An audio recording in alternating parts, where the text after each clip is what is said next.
Hi, Eckhart. Hi. I often find myself comparing myself to other people, particularly my physical appearance compared to other women. And it gets very tiresome, as you can imagine. And I was wondering if you had any practical advice for helping dissolve this. Okay, thanks.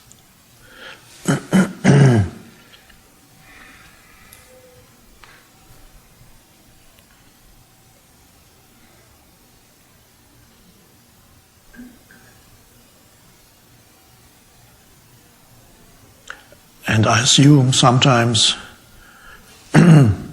you come out as better than, and at other times as not as good as. Is that right? Yes.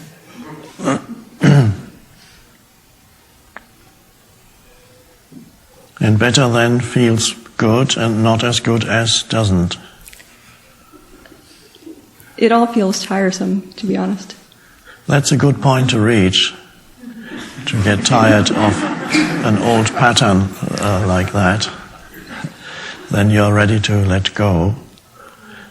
As the Course in Miracles puts it, comparison is one of the favorite ego devices to keep the ego going. It keeps itself going, especially by comparing, whether the comparing is to do with external appearance or comparing other things, evaluating others in comparison to how in your own mind you evaluate yourself. It could be to do with knowledge, education, class, social class, strengths, physical strengths, how many possessions worth, he's worth such and such amount of dollars, and I'm worth so much more than he, or so much less than he.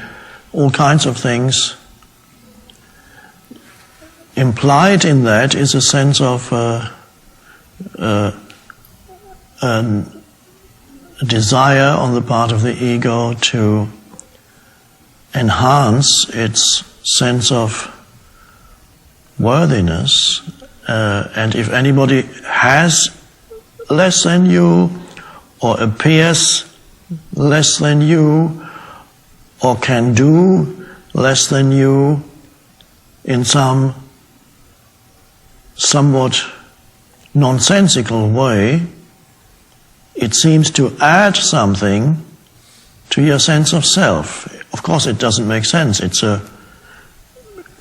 it's a little bit absurd, but that's how the ego functions. And in reverse, if somebody,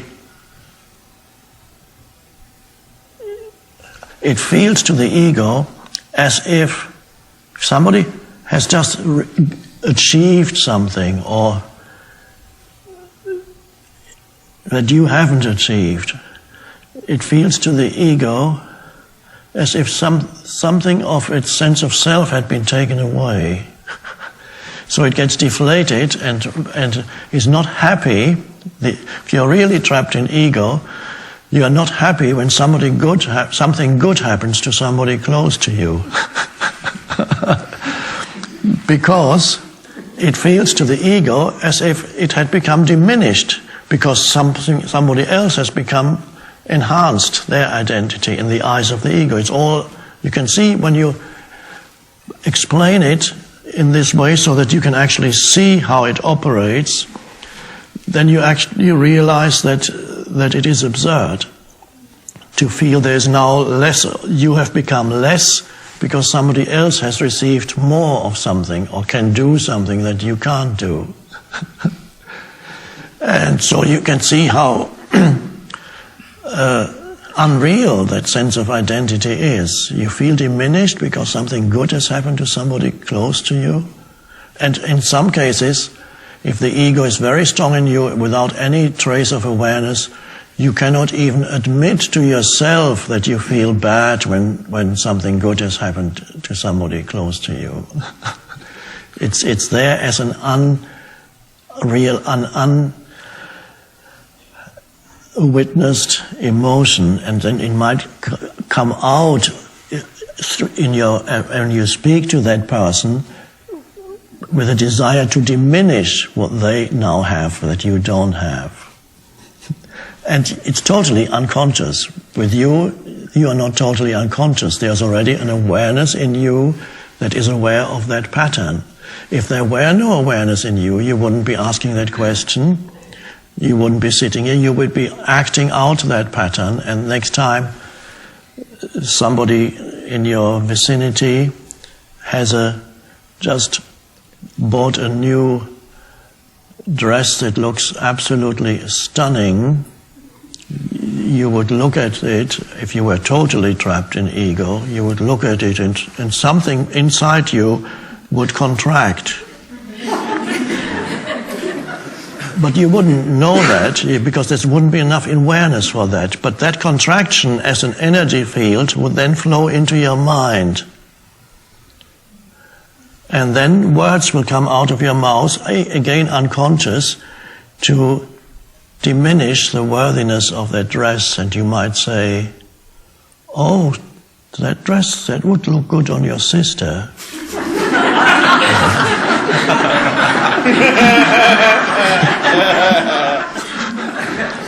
And the other person, who perhaps is also identified completely with the appearance, suddenly feels hurt deeply.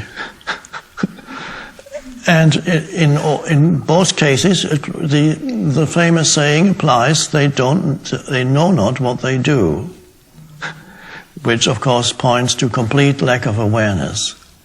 So in that sense, that some people hurt each other and try to take away in order to feel. And the moment the ego said that would look good on somebody else, it feels a little bit better already, because you've taken away a bit from that, the value, the perceived value of that thing. It's a delusional system, but many people are still totally trapped in that. Not with you, of course. That's not the case with you. You're not totally trapped. It still operates in you to some extent, but not totally trapped. So there's some connection with value, your own sense of worth or worthiness, which is connected to your external appearance. It could be connected to other things. It may also be connected to other things. So there's an image in you of who you are. It's a surface image of the surface appearance of your body.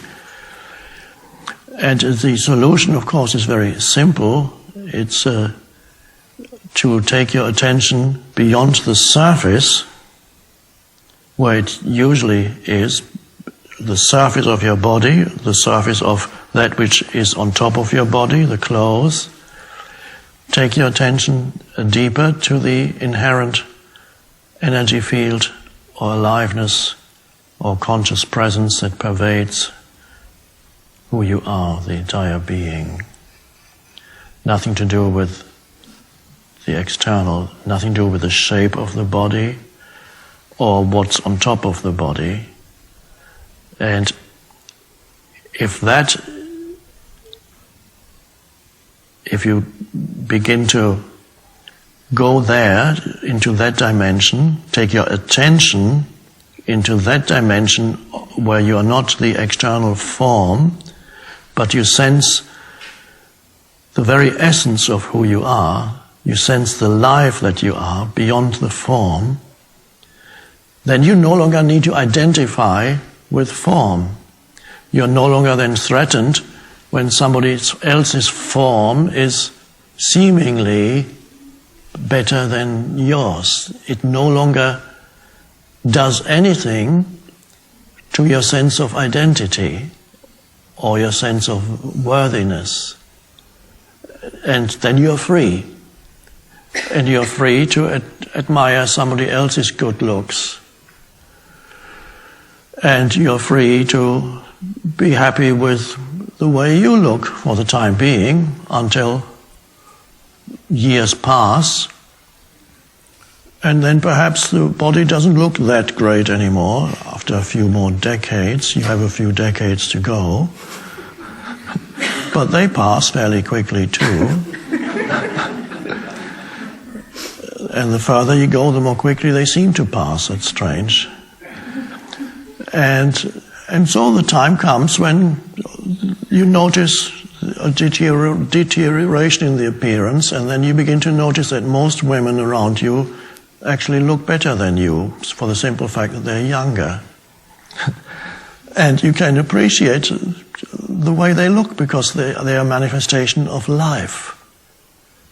An external manifestation. They are life forms, beautiful life forms, without feeling threatened in any way in your own sense of self, because the life of which those lovely women around you are manifestations, you can sense that very life in its essence in you. So you can acknowledge all the beauty that is in others, even though in the external form of you that beauty may no longer be manifested as such. So, and that's wonderful freedom to appreciate the beauty that you see around you, even if your own body is no longer part of that, because there is a beauty in you that has nothing to do with form. And one could call that the essence of all beauty. That's the very essence of life itself. So when you have the essence, you appreciate the external manifestation of it in its so-called, one could say, diluted form. In the flower, now most egos are not threatened by flowers, but in another human being, you can appreciate the beauty in another human being. And the comparison, the compulsive need to compare disappears. There isn't, oh, what about me? Do I look as... That thought pattern dissolved long ago by the time you reach the point where most women will externally look better than you. Then it's disappearing already, so you don't need to wait a few more decades to get there. Or the ego can say, okay, I have another 30 years I can identify with my good looks.